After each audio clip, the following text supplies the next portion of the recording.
Hey, fun fact about these GM vehicles with the push button start. And they have that's not the key fob, that's something else. And they got a key fob in there. Let me show you guys something to not do if you don't know. So I shut the car off. Let's pretend we're at Walmart. I shut it off, left my keys inside because I'm just gonna, or let's say I'm at the gas station. I'm gonna run in, run back out. I shut the door. You hear that beep, beep, beep, beep, beep, beep thing that it did? Now watch this. Come back in here. Take that key fob out, throw it on the ground, break it, there we go. Then shut the door, it doesn't do the beep thing. So what does that really mean? What's the problem with that? So sure, it's a nice chime that says, hey, I left my keys in the car. But you know what that tells everyone else around you that can hear that horn? That says, hey, you left your keys in the car. So you walk into the store, go do your thing, and Mr. Nefarious character, they come up. That wasn't supposed to happen. Going off script. They come up, they open the door because you left the keys in it, sitting right there. Hop in, push the button, and you just got your car stolen. Beep, beep, beep, beep, beep, beep, beep, beep, beep. Opening the hood.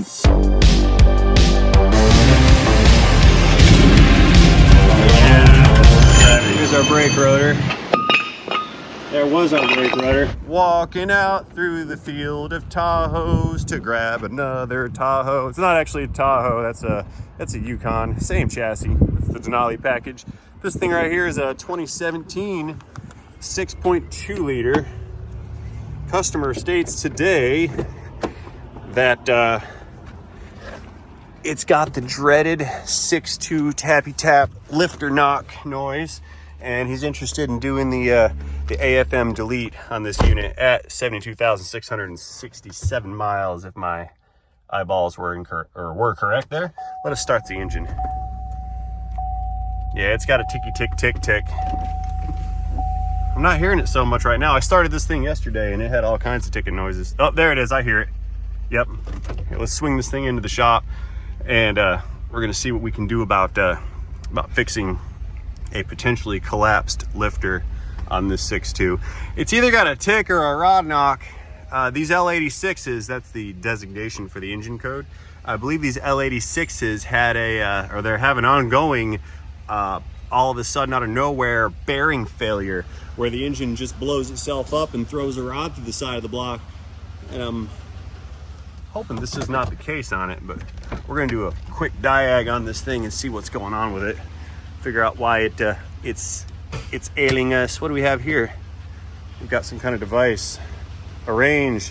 This is an AFM delete module. That's what turns off your active fuel management. For the uninitiated and those who do not know, AFM, active fuel management, and DOD, displacement on demand, I already popped the hood. Those are fuel saving measures that GM has implemented on these trucks for an excessive amount of time. Why isn't the hood open?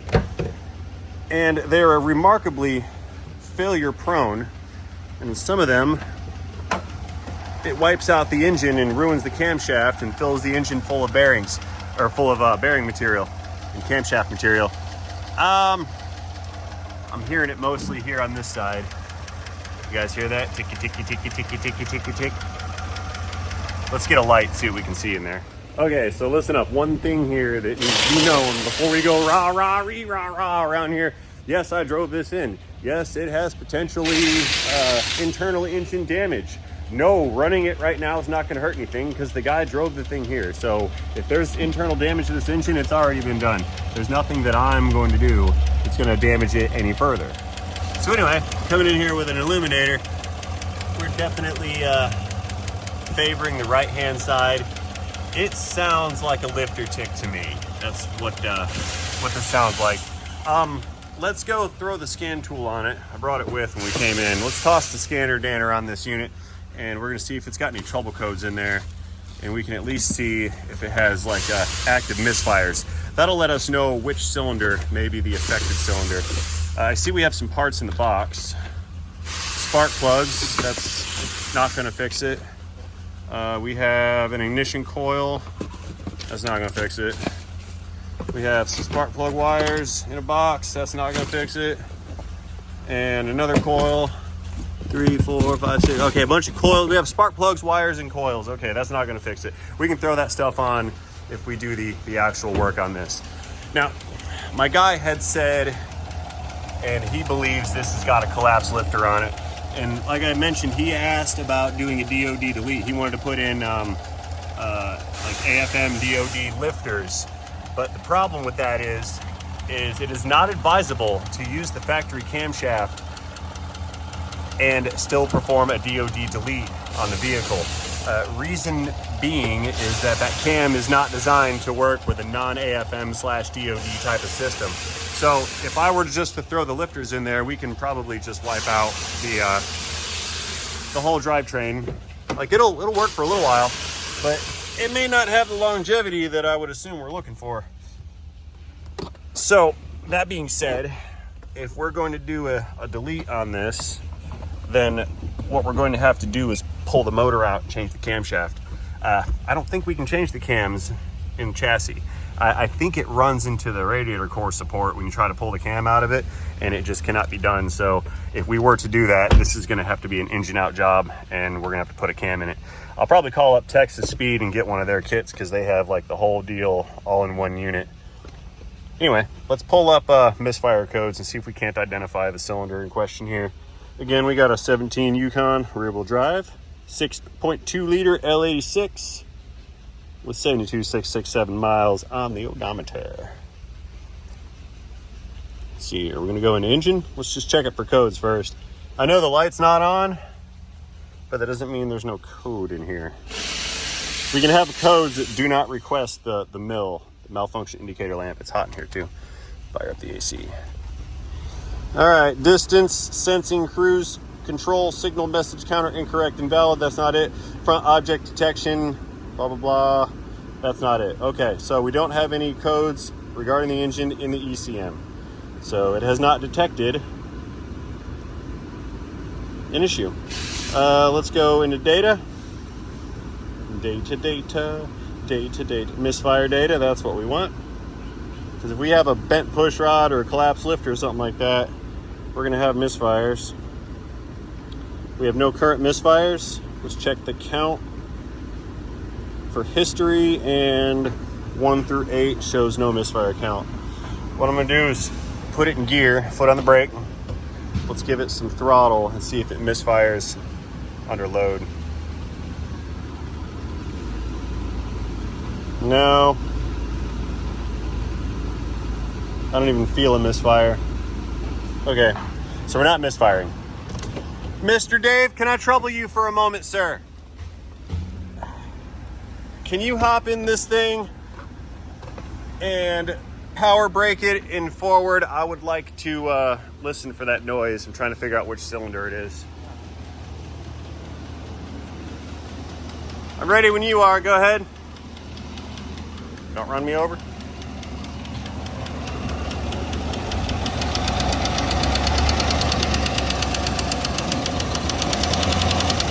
Sounds like it's up front.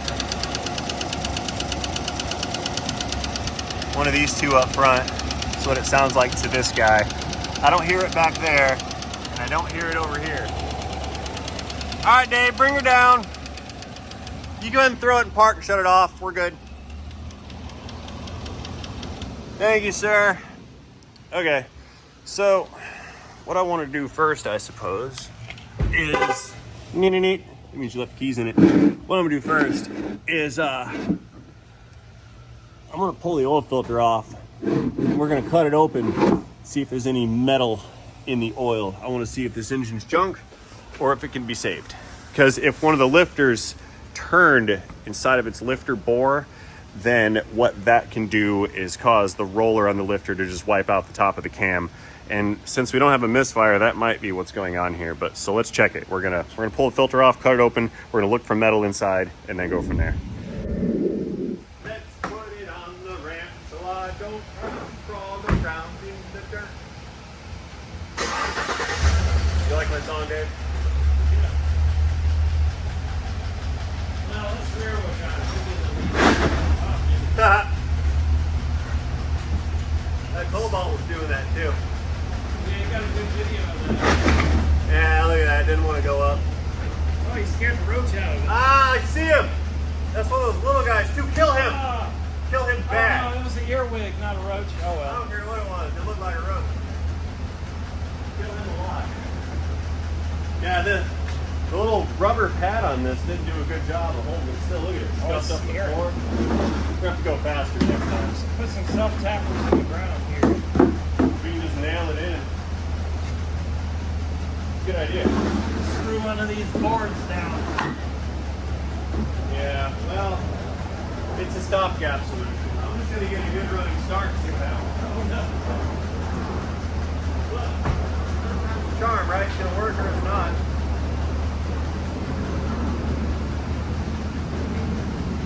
Alright, here we go. I'm kidding. I'm kidding. I wasn't gonna do it.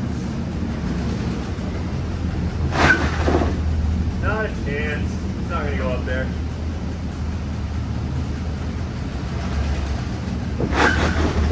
Yeah, not gonna do it. And I'm not gonna put that much effort into not laying on the ground. I've been laying on the ground a month now. Okay, oil drain. All right, let's get down and dirty with it under here. We're gonna pull that filter first. Let's see what we get. Climbing down, rolling around on the dirt. That's what I do here. Because I don't have a lift because we can't install it because the floor is not thick enough. I got to build a new floor. They're coming out tomorrow to cut this floor open, which is going to be fantastic. That was expensive. Mini De Niro. Anyway, you guys don't care about all that. That wasn't even tight. Ooh, look, an Amsoil filter. That's what's up. That's the good stuff.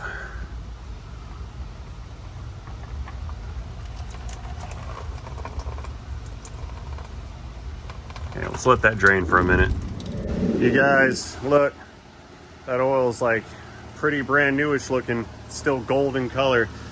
That means that we might have had an oil change right before bringing it over here.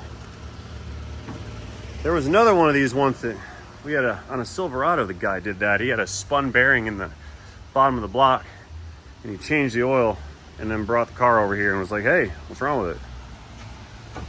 But the good news was that last one was so blown up, even with new oil, it was sending metal through the system. This one only feels like it's a little bit blown up though. So I don't know if I'm gonna get what I want out of this. I wanted old filter and old oil, not new filter, new oil. By the way, I'm sorry I have to cut open your brand new Amsoil filter. I'll give you another one. You're fine. Okay. Set that down like so. Get my elbow out of the way here, and then we're gonna crawl out. I'm a little jam-packed in here. So here, let's do this. Grab that filter. Make a mess. Here we go. Okay. Now, back in the day, we used to use coffee filters for this. But since all my coffee these days comes out of those K-Cups, we don't need those big paper filters. So I'm gonna have to just use a shop towel. What I want to do is pour the oil out into this, and then we can observe if there's any chunks of metallicness in there before we cut her open. Let's try to turn this.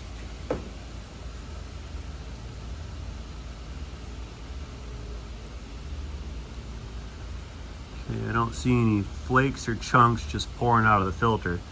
I can't say that I really expected to.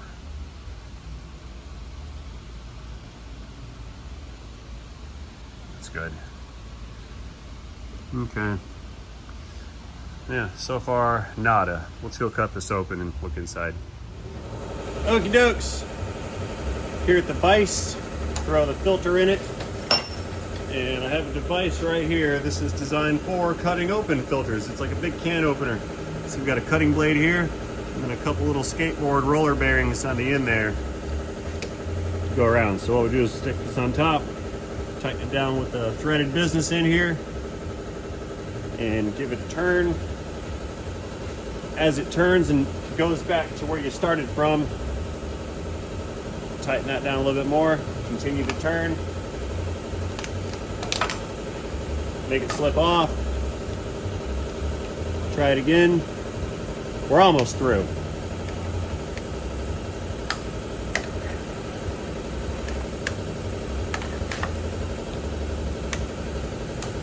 There she is, up at the top. Let's see when we get in here.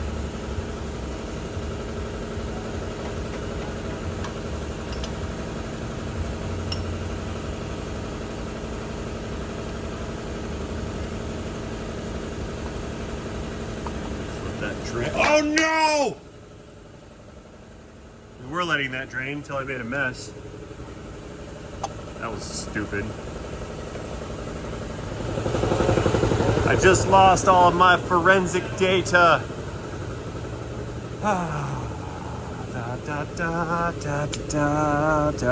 Cleaning up my mess on the floor. There. Okay, now where was I? We were looking inside of this filter. Pieces of metal.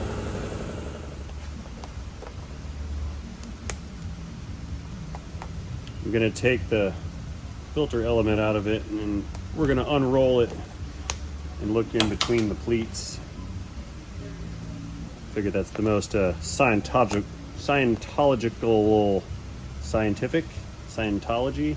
I try to mix too many words at once. It's the most scientific way of doing it. Because we like science. This filter does not want to come apart. Look at that thing. It's pretty well built. And not because it's an Amsoil filter, it's just, it's not coming apart.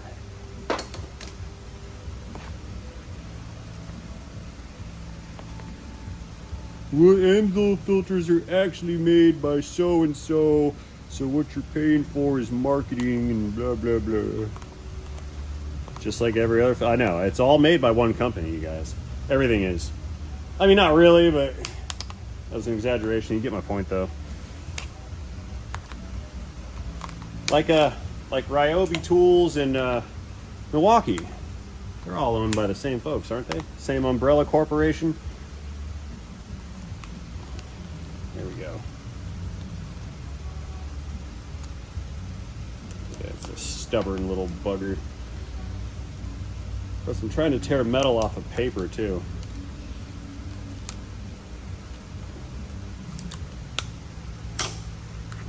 This thing smells like coffee. That's weird. Oh, almost.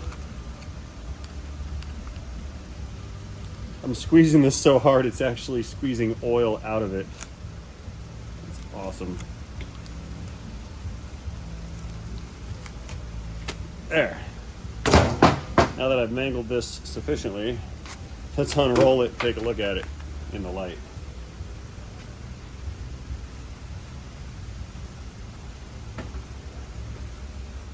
Okay, so got the filter unrolled here, and I found that this Amsoil filter has this wire mesh on the inside. That's probably there to keep the filter from pulling through itself if it ever gets like clogged up. It's like a stabilization type of deal. That's not really what we're interested in, though. We want to take a look real close for some pieces of metal inside. I'm hoping my camera can pick up on what I think I can see inside of here. I do see a lot of dirt in between these pleats. That's probably the best distance. You guys see all this black business in here? All that right there, that's all a bunch of dirt and sludge. See that? There's some over here. A bunch of it over here. This is all not really any metal. Oh no, oh, there we go. There's a piece. A couple pieces. There's some metal right there. Stay focused. There's some metal right there. Yep. Let's see what else is in this thing. There's some right there. There's some metal.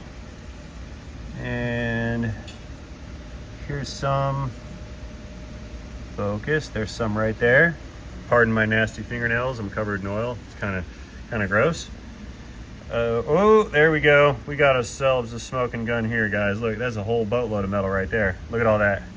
And there's a sliver right here to the left of it, right there. So let's see if this metal right here, let's see if this is aluminum or steel. So I've got a pocket screwdriver here with a magnet on the end, and we can see there is no metal on that magnet, but let's give it a wipe so everyone knows for sure. A quick wipe down right there. Stay focused, camera. Okay.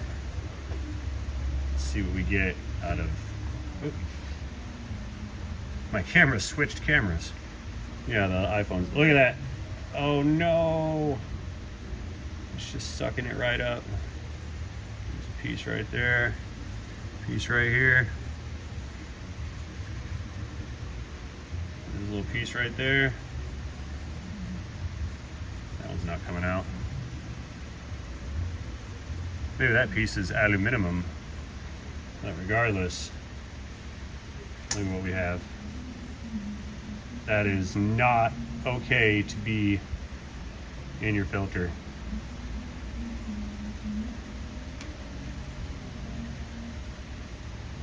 Yeah, not at all. Wonder how close we can zoom in on this. Focusing. We're too close to focus. It's like 9x on that unit. Yeah, that's too much. Okay, so let's see. How much more? Oh, there's a piece. Oh, sucked it right up. See that? There's a piece there. Another one here. The magnet's picking up the filter paper from that piece of mesh in the back. Look at it. See the paper move? Let's find some more metal objects. There's one right there. See that one? So what does this tell us? This tells us that we've got excessive wear on internal engine components.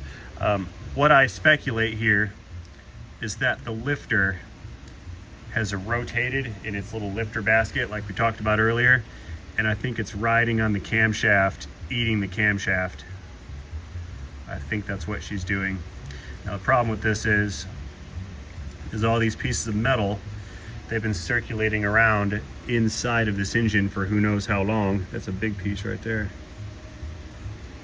Yeah, they've been floating around this inside of this motor, chewing things up. Is that metal? That is metal. Yeah, look. Okay. Yeah, I think this engine is dead. I think that's the issue here. I'm not very comfortable ordering parts for this thing just yet. It's probably dead and it needs to be replaced. Yeah, there's a bunch of it inside this piece over here too. Yeah, and a bunch of dirt. Look at all that dirt in there. Big old metal chunk right there too. There's a bunch of glittery metal right here. Look at all that. There's a piece right there. Yeah, it doesn't stop. The more I look, the more we're gonna find. Okay. What do we see inside of here? Anything good? Nah, no chunks in there. Looks like the filter was catching most of it. Okay, so what needs to happen here is I need to put a filter back on it, which I think I have one here. Over here. Oh, there it is. Got a filter. Yeah, so we're going to need you're gonna need to put the filter back on because this car has to move because the guys are doing concrete work. I'm inclined to recommend total engine replacement. I think that's what we should do. I mean, I can do some more exploratory action on this. We can pull the motor out and pull the pan off and whatnot and see how bad it really is. Regardless, I think this engine has to come out no matter what we do. If we do what my guy wants to do, and he wants me to DOD delete this and change the lifters, then we're gonna have to change the cam, so the motor's gonna have to come out anyway to change the cam. Or you can drive it down to the dealership and trade it in. Throw some 2050 in it so the noise stops. Trade this bad boy in and go get a new Escalade or something like that. That's a good idea. You know, I gotta tell you guys, I'm a little disappointed. I figured I was gonna not find any metal in that new filter, and we were gonna have to pull this valve cover off and then look for a bent push rod, because I figured it might have had a collapsed lifter, and those always bend the push rods and lifters collapsed. This one, I think the lifter turned in its lifter bore, which is probably on our second cylinder back right over here, because that's an AFM and that's an AFM, along with this cylinder here and the one all the way in the back. So we got front and back, and then the two middle on that side. I figured that's the route we were going, but that's not the case. Found metal in it, so there's not going to be much along the way of repairs, because I'm sure it's got bearing damage inside somewhere, and now it's just a ticking time bomb ready to lock up a crank bearing and throw a rod through the side of the block.